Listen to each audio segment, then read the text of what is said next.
What's up, folks? It's a beautiful day out here. Sure is. Moved into this house about 3 to 4 months ago. I met one of my neighbors, Mr. Clarence, when we first moved in.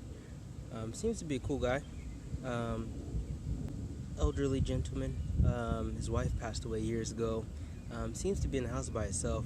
Haven't seen him coming in and out as much. So I'm just gonna bring him over some ribs, surprise him a little bit, maybe make his day. You know, as my dogs are chasing animals throughout the backyard.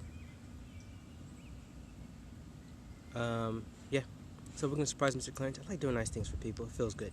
So I feel like that's what my purpose on this earth is. At least that's what I'm gonna tell myself that it is. So we're gonna be working with some baby backs, or a slab of baby back ribs. But you can follow the same steps essentially for a slab of spare ribs or St. Louis cut ribs, and it'll work out the same way for you. The first thing we're going to do is we're going to take this membrane off. Some people don't take the membrane off and they score it. It's up to you. I always take my membrane off, and you can kind of see where it is up here. We're going to take that whole membrane off. And the way that you do that is you're going to take your butter knife and you're going to slide it right under this layer right there. You're going to slide it right underneath there, and you're going to lift it, and you can either use a napkin and grab it and pull it back, or you can just grab it with your hands and pull it back. Either way. So I have my butter knife underneath. I'm lifting, and that's just to get it started.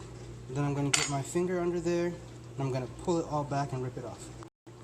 And you can kind of see how I've pulled it off there. And sometimes it won't all come off in one piece like that. And you just take off as much of it as you can, and then go from there. And like I said, you can score it too and just do like a little checkerboard across it if you want, but I always try to take off as much of the silver skin or membrane, whatever you want to call it. So we try to take as much of that off. And my next step that I like to do is, see like these tendons here? I don't really like those. So what I do is I come across and I just score them lightly, like that. And when it's smoking on the smoker, that will tend to dissipate a little bit faster, or melt away, or however you want to say it. So just scoring those, and like I said, I'm working with one hand and having the camera / my phone in the other hand. So that's what I'm doing, just going by scoring that little tendon that runs along the back of that there. So, and then the next step is to show you guys what I put in my dry rub.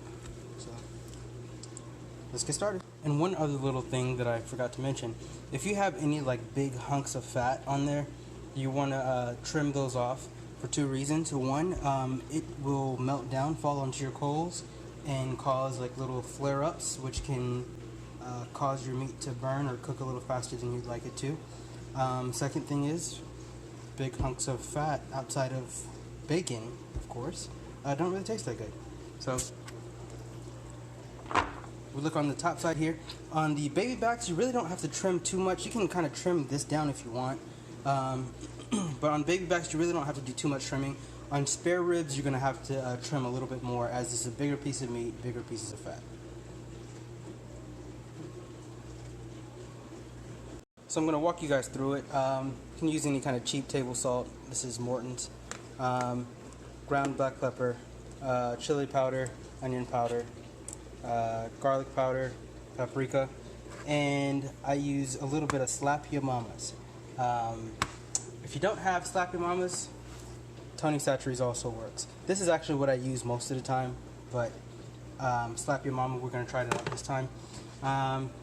And the Slap Ya Mama / Tony Chachere Creole seasoning that we throw in there, that's just a little dusting just to take it to the next step. These guys are going to do most of the weight carrying for you in terms of flavor. We're also going to go with a little bit of brown sugar that I keep in this bag here, and we're going to also go with a little light dusting of white sugar as well. So we're going to start off with our salt, and I layer everything on one step at a time. You can make your dry rub too, and I've done that before. I just find that my flavors are more evenly distributed when I layer everything on one step at a time. You get more uniform flavor. Every rib tastes the same. You don't give big chunks of certain flavors on different ribs. Let's say if this person eats this rib and another person eats this rib, that should be the same experience. This person should feel the same way about this rib as that person feels about it. You get what I'm saying.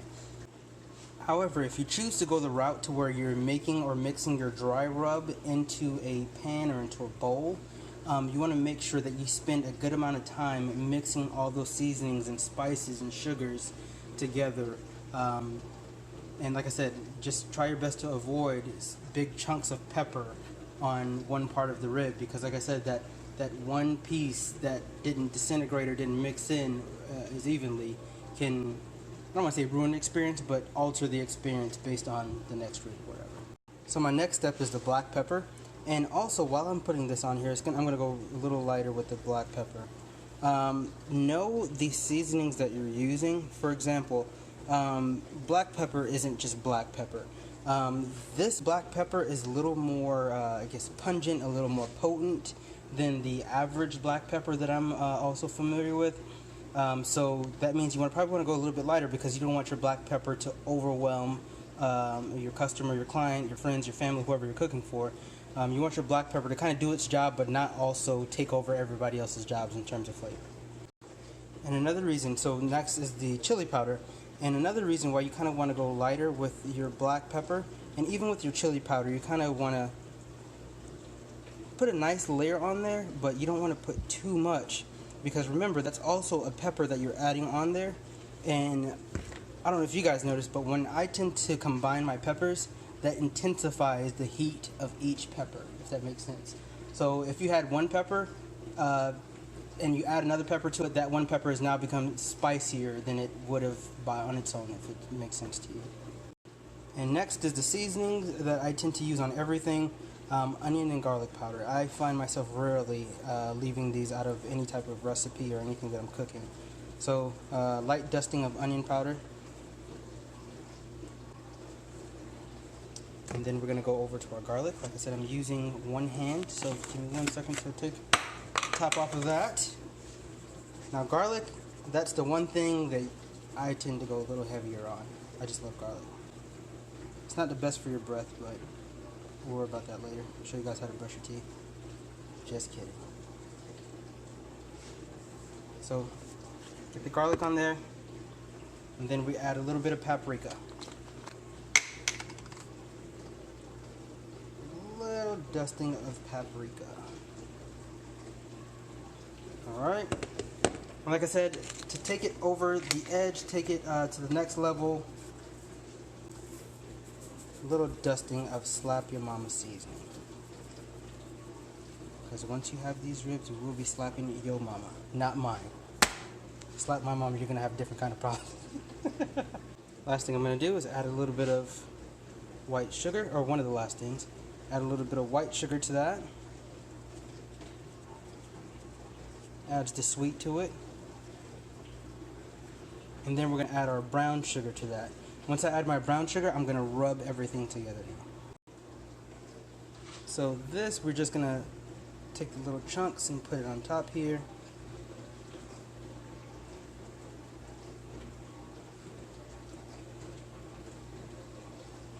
And then we're going to slowly and nicely rub all of that sugar into place. Make sure we get that evenly distributed. And I heard you, thank you. And throw that on the smoker. And what we're also going to do before we put on the smoker, what you do to one side, you do to the other, just like in math. Rub that in, flip it over, we're going to do the other side. We're going to put it on the smoker about 3.5 to 4 hours. Try to maintain the temperature between, I would say, 275 to 300. You can also use a grill, and I'll show you how to do that. I have a smoker, but most people tend to not have smokers because they don't grill as much to have a smoker or whatever reason. But I'll show you how to do it on the grill today, on an offset style setup with your Weber grill or whatever grill you have. We're gonna let it, like I said, let it sit on there for about 3.5 to 4 hours.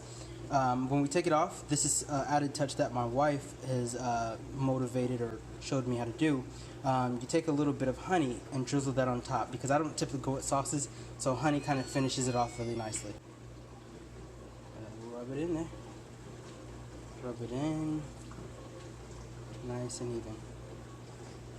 And I start from the middle, grabbing the brown sugar, and distribute that all around.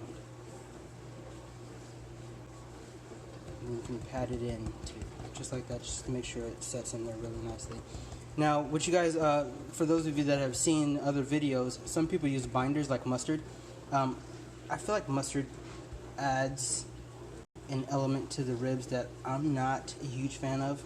Even though it's a great binder, I choose not to use it. There's nothing wrong with it, it's just my preference. And as some of you guys become more familiar, God bless it. As you guys become more familiar, you will develop your own strategies and techniques. So it'll look something like that. That sugar will caramelize and do all kind of beautiful things to your ribs. Flip it, do it to the other side. Now, I did start off on this side just to show you guys how it works. The best thing to do typically when you're doing this kind of thing is to do it on the back side first, so you don't waste your rub from the front side, because to be honest with you, the front side is the more important side. So you flip it over, do the back side first, and then the front side. So if you're losing anything, you're losing on the back side, the least important side. So I've seasoned both sides. You can see the back side seasoned there. And it's going to start to look a little muddy because there's salt on the surface of your meat, and wherever salt goes, water will follow. So for the sake of making this easy for anyone to duplicate, whether you have a smoker or not, I'm going to show you guys how to do it on my grill. And it also retains heat a little bit better. So the first thing you're going to do is grab your lighter fluid and put it in the trash, okay? Then you're going to walk over to the aisle at Home Depot to where you have your either Kingsford or you have your Royal Oak. Either one of the two is what I typically use. You can use lump coal. Lump coal I find better for grilling. You have the briquettes, which are these guys. I find those for long-lasting burns. They work a little bit better than lump coal does. Just my experience. So, like I said, after you put your lighter fluid in the trash, you're going to pick up one of these babies here. It's called a charcoal chimney. You're going to get it. It's going to be made by Weber. These guys live through everything. This is my newer one, believe it or not. My older one, I left it at my cousin's house. I've had that for at least the past 7 to 8 years. It sits in the rain, doesn't accrue any kind of rust or anything. Weber makes great products. I'm not sponsored by them by any stretch of the imagination, not yet at least. So, like I said, you're going to grab your charcoal chimney, and you're going to grab some charcoal, and also you can grab some pieces of wood chunks. I don't like wood chips, they burn too fast. The whole soaking and all that, I don't have time for that. So grab some wood chunks. You can use cherry, apple, whatever floats your boat. I'm using cherry this time. You're going to fill up your chimney with coals all the way up to the top. You're going to pour half those coals into your grill here, and the other half we're going to light. The reason why we don't light the entire charcoal chimney is because that's going to make your temperature raise too high in your grill. So we're going to do half lit and half unlit, I guess you could call it. And we're going to try to maintain a temperature between 275 to 300. So in regards to the charcoal chimney, you can actually stuff newspaper, anything that you want under here that's flammable, that's going to transfer your heat from the underside of the chimney and transfer the heat and burn those coals all the way till it reaches your desired level there. So you're asking, what do I use? I use these wax cubes. They're paraffin wax cubes made by Weber as well. And what you do is you take one of these guys out. It's like a little ice cube situation there. Take one of these guys out, right? I'm gonna light this on fire and sit that on top of my underneath my charcoal chimney, and it's gonna transfer the heat from the bottom all the way up to the top. I'll show you in a second. So all I'm gonna do is, like I said, I'm gonna light this guy on fire. You're gonna see how that works. He's on fire, right? I'm gonna sit this with my charcoal right on top of it there. The heat is going to transfer through to the coals. Once these coals get lit, I'm going to pour that on top of the wood and the other charcoals.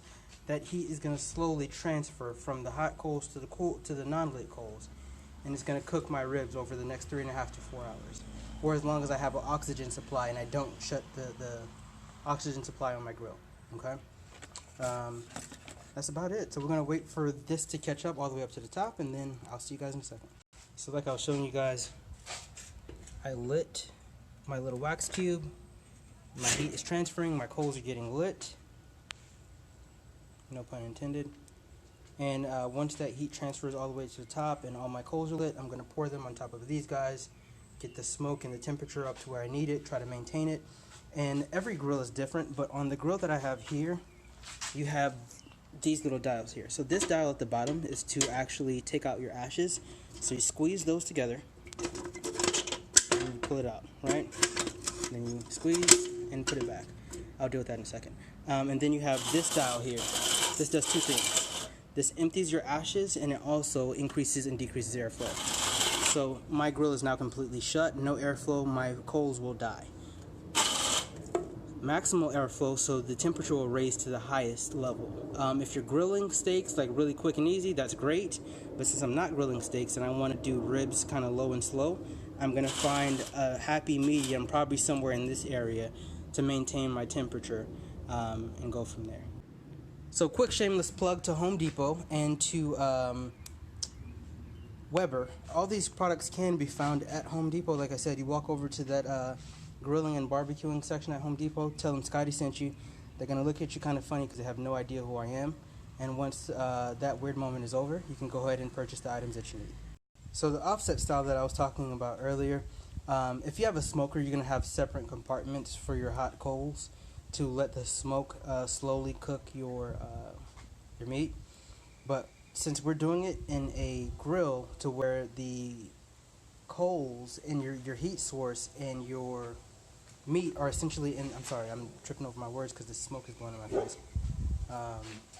But essentially, like I said, your heat and your meat are going to be in the same chamber. So what essentially you're going to do is you're going to put the heat on one side of your grill and you're going to put your meat on the other. So that way what happens is the heat is going to circulate from this side over to this side, slowly cooking your meat. And that's going to kind of come in like a convection oven kind of situation going on there, okay? So my coals are hot.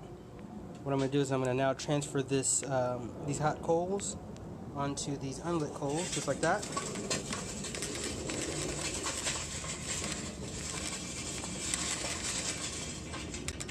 And yes, it does get really hot. I'm going to shut the lid. And then I'm going to get it to my temperature of between 275 and 300.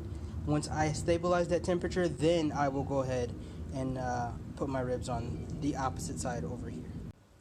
And for those of us that are still fairly new to grilling, this would be the best time to kind of clean off your grill, because that heat from your coals is now warming up this grill grate, which makes it easier to get like the debris and like gunk and stuff off of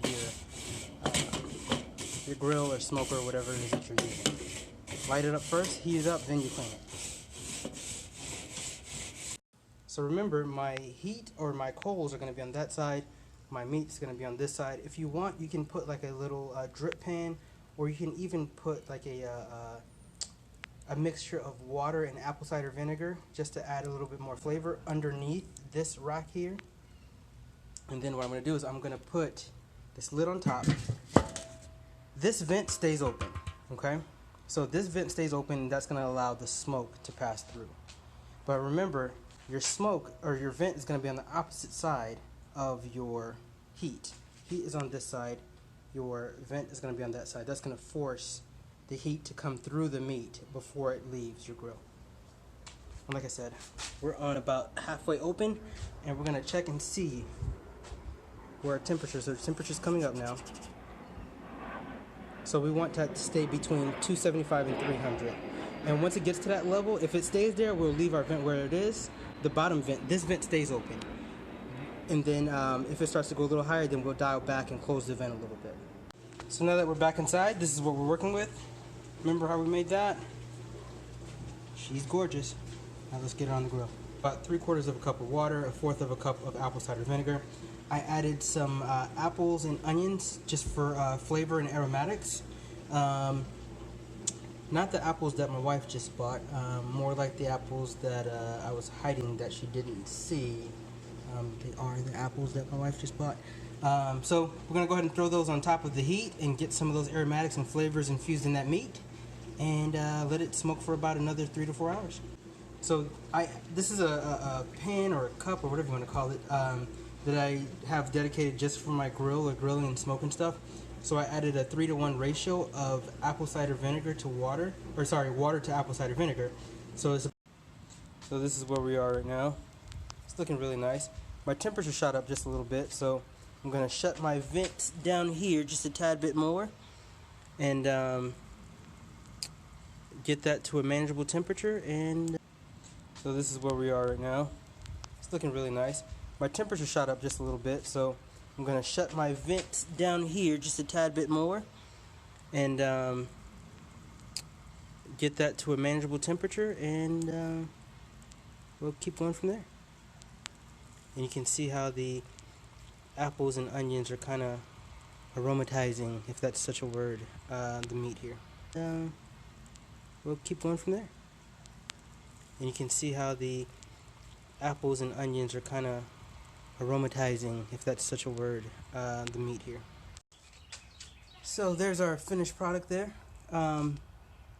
The temperature that you want to reach, and you can also get a thermometer at Home Depot. Look, Home Depot's gonna have to put me on too, because as much as I'm plugging them and Weber, I'm gonna need a cut. So there's our finished product there. The temperature that you want to reach, and you can also get a thermometer at Home Depot. Look, Home Depot's gonna have to put me on too, because as much as I'm plugging them and Weber, I'm gonna need a cut. Like I said, Home Depot, you can get like a thermometer and you can kind of gauge it, but 145 is your done temperature. But if you want the fall off the bone temperature, you can shoot up past 200 for the internal temperature of the meat. Right now I'm at about 190. Like I said, Home Depot, you can get like a thermometer and you can kind of gauge it, but 145 is your done temperature. But if you want the fall off the bone temperature, you can shoot up past 200 for the internal temperature of the meat. Right now I'm at about 190. Don't know if you can see that because of that bright light, but 190 is the number that I'm looking for, because I still like a little bit of pull and then fall off, but I don't necessarily like just fall off the bone. That's a little bit too. Don't know if you can see that because of that bright light, but 190 is the number that I'm looking for, because I still like a little bit of pull and then fall off, but I don't necessarily like just fall off the bone. That's a little bit too much for me. So I'm gonna pull it off now. I'm gonna slice it and show you guys what it looks like. Too much for me. So I'm gonna pull it off now. I'm gonna slice it and show you guys what it looks like. So whenever we're cutting ribs, what I like to do, this is still hot, flip it over to the back side over here, and then you follow the bone and use that as your guide to tell. So whenever we're cutting ribs, what I like to do, this is still hot, flip it over to the back side over here, and then you follow the bone and use that as your guide to tell you where to cut your ribs. Because if you cut it from the front side, there'll be a lot of times where you run into the bone. Where to cut your ribs. Because if you cut it from the front side, there'll be a lot of times where you run into the bone. So guess who's here today? Troublemaker Part 2. Finally. So guess who's here today? Troublemaker Part 2. Finally. Slice these ribs. I'm going to take one of these pieces out from the middle. And that's what we got going on there. You see the little smoke ring? That's how you know you did it right. Push it down, some of the juices start flowing. You see that? Slice these ribs. I'm going to take one of these pieces out from the middle. And that's what we got going on there. You see the little smoke ring? That's how you know you did it right. Push it down, some of the juices start flowing. You see that? Oh yeah. Learn from the goats. I don't know if that's the case. I mean, honestly, before you, like, you know what I was seasoning my ribs with? Haitian épices. I was literally putting épices on. Oh yeah. Learn from the goats. I don't know if that's the case. I mean, honestly, before you, like, you know what I was seasoning my ribs with? Haitian épices. I was literally putting épices on here and throwing it on the grill and making it happen, bro. I was about to say, don't tell me you boiled them. No. I've never done that, but in terms of, like, I was using épices, man. The green stuff in the jar. Here and throwing it on the grill and making it happen, bro. I was about to say, don't tell me you boiled them. No. I've never done that, but in terms of, like, I was using épices, man. The green stuff in the jar. So these are the ribs, and I drizzled a little bit of honey on it. That's a little trick that, like I said, Janae kind of put me on. I'm getting credit? Oh, shoot. Thank you for my credit. And these are the sweet and sticky Asian wings that I made. So these are the ribs, and I drizzled a little bit of honey on it. That's a little trick that, like I said, Janae kind of put me on. I'm getting credit? Oh, shoot. Thank you for my credit. And these are the sweet and sticky Asian wings that I made, and I'll show you guys how to make that on another day. So enjoy taking over your timeline for today. Say hello to my folks. That's my wife Janae. That's my brother Bruce. And I'll show you guys how to make that on another day. So enjoy taking over your timeline for today. Say hello to my folks. That's my wife Janae. That's my brother Bruce. Katura, leave him alone. He might be home late tonight. Oh, Lord. Katura, leave him alone. He might be home late tonight. Oh, Lord. So I'd say we had a pretty successful day. Brought the food over to Mr. Clarence. So what I also learned is, like I told you guys earlier, Mr. Clarence is a older gentleman, or a more elderly gentleman, and he lives by himself. And just hanging out and talking with Mr. Clarence, I think we're going to be bringing food over there more often. I like to see people like me eating, or people that live near me eating well. You guys can even tell I cook for my dogs, so how can I not cook for my neighbor? So I think we'll be cooking for Mr. Clarence more often. Feels good. Feels good to do nice things. So that's it for today, folks, and I will see you tomorrow. More in store. I have no idea what I'm going to cook tomorrow, but I'm sure I'll be putting it on here.